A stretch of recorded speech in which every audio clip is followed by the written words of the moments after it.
more correct information about SMP. I'm joined by Nicole and Joe from Scalp Logic. How's it going, guys? It's an absolute pleasure to have you on the podcast. It's a pleasure to be here. We're so excited. Thanks for having us, Eric. So I've been with Joe for quite some time now, and we really kind of, I think, try to promote a lot of honesty and a lot of, I guess you could say, like, integrity in this business. We really focus on the client himself and just really giving them the best results. Joe, being a client himself 10 years ago, I mean, really went through quite a journey with hair loss. I mean, it was really almost like defeating. Yeah, again, transparency. You know, I try so hard to operate as if I'm just a consumer still. And that's all we want to know. The hair loss industry across the board, you know, hair transplants, the foams, the pills, everything is just so misleading. You know, that feeling when you get your hopes up, oh my God, I got the solution, I can help myself.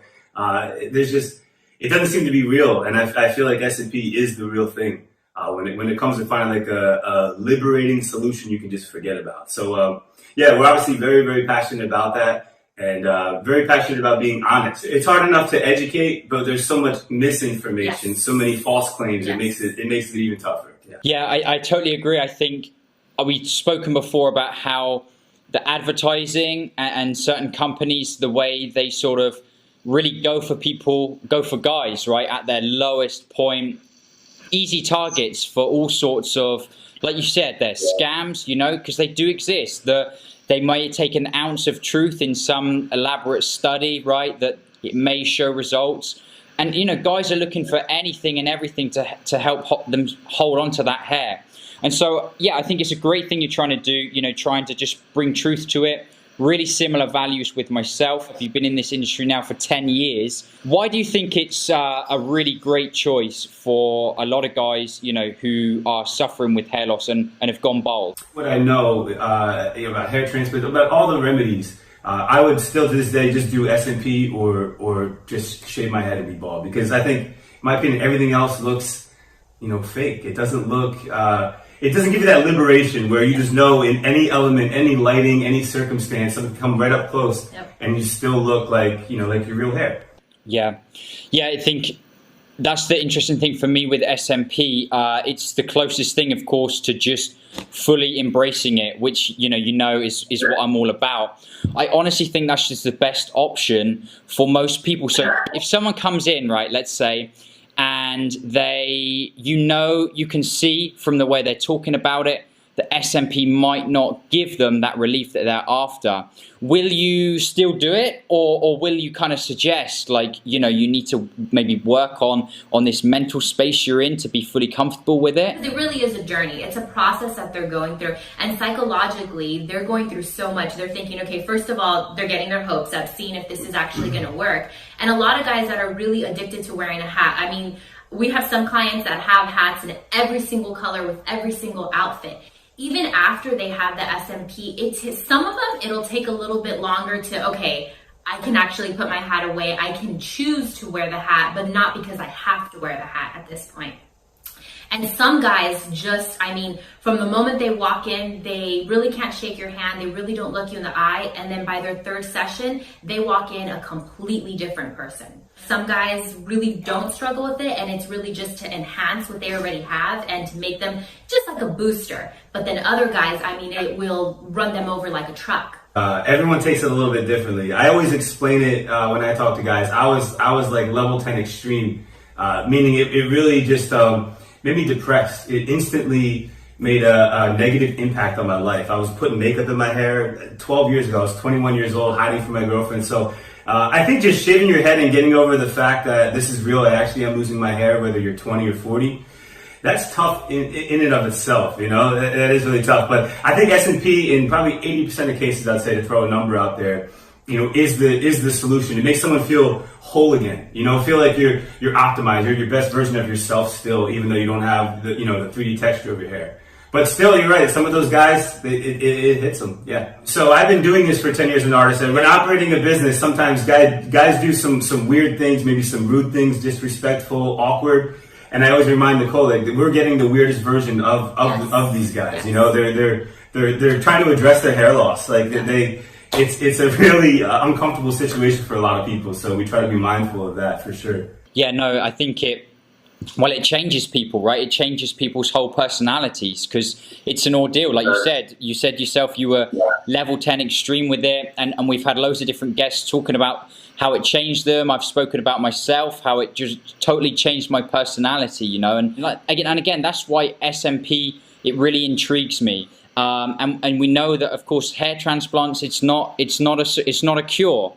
And what sort of percentage of clients do you see? How often do you see that guys who have had hair transplants and are coming in to get sort of cover-up work done? Hair transplants, I mean, they've come a long way. There's two main types of hair transplants. There's the FUT or the strip, which is that line across the head I'm sure you've seen, and then the newer version, the FUE, where it's just those little individual grafts. One of our big advantages as far as achieving like the optimal results is Nicole's an esthetician, a master esthetician.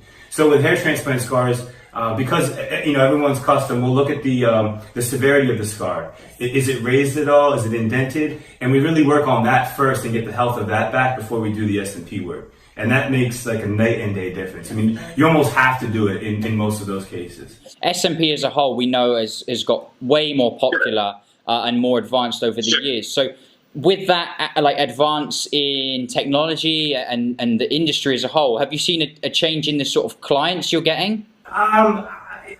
It's still 10 years ago when I had mine done, over 10 years ago, it's a bold decision to do something like this. It's a tattoo on the head, essentially, right, is what we're doing here. Still to this day, it's a very bold thing to get done, to undergo. So I don't think there's been a big change as far as clientele, but we're actually starting to advertise towards, botched work. And I'd love to ask you a question, if you wouldn't mind. I'd love to know your perspective on how natural this really looks. And, 10 years into it, I'm on the inside looking out. I would love to know the perception of most people when they first encounter, because you can see, like any other art form, in my opinion, there's like 5 artists worldwide I'd let touch my head that really get it. And then most of the industry is just like, man, cool concept, but if that's what I would have offered to me, I'd be like, I'll wait for the evolution to become a little greater. So my current stance on SMP, right, is in terms of, going full acceptance and not getting anything done, just shaving it off and being your true self, that will always be number one for me. That's what I'll always promote. I'd say next in line would be SMP because, there's no side effects. It's not crazy expensive. And, it's something that is done gradually. It's not like a full-on, it's not cosmetic surgery, and it's subtle, and it's the closest to just shaving your head. Because of course, to keep it nice and tidy, you still shave your head. The thing I've seen, like you mentioned there, is botched jobs. There's that YouTuber FuzzyTube, and he had this this case where he'd had the SMP done, and then he went somewhere else to get something else, other work done, and the woman there said, "Oh, I can make it look better for you," and she just totally ruined it, and he had this solid black line. I mean, that's an example there. I saw when he got it sort of taken off and then redone. And yeah. But even after it got redone, not to slow you down, but just to get the thought out, it still looks a little off, right? The hairline and all that kind of stuff. Even after the redo, I was shaking the screen a little bit. I wish I kind of had a crack at it, but it's open to interpretation with all due respect. But even still, I think it didn't do the industry justice. No, such a big following, Exactly. And I think that's, those things, those negative examples stick and spread so much more than a good example, right? If someone gets a botched SMP or hair tattoo, you'll see it everywhere, right? But if someone gets a good one and it looks good, it's like, okay, whatever, great, good for you. And I suppose, okay, so that's, a good thing that you're doing this and getting the information out there. Although it's subtle, it's that subtle frame to your face, right? It really does make all the difference. And full transparency, I removed my original treatment after wearing it for nearly 10 years. I laser removed the treatment, so I was bald again for a good month and a half. And I was really let down, disappointed in myself. I didn't feel liberated. I felt naked, exposed. All those feelings came rushing back. And I was like, still, after all the years, I'm looking guys in the eyes and saying, I know, man, I know how it feels. I have a seat in the chair. Still, I need that. But you know, it is what it is. You know, it could be a monster for some people. So it definitely does.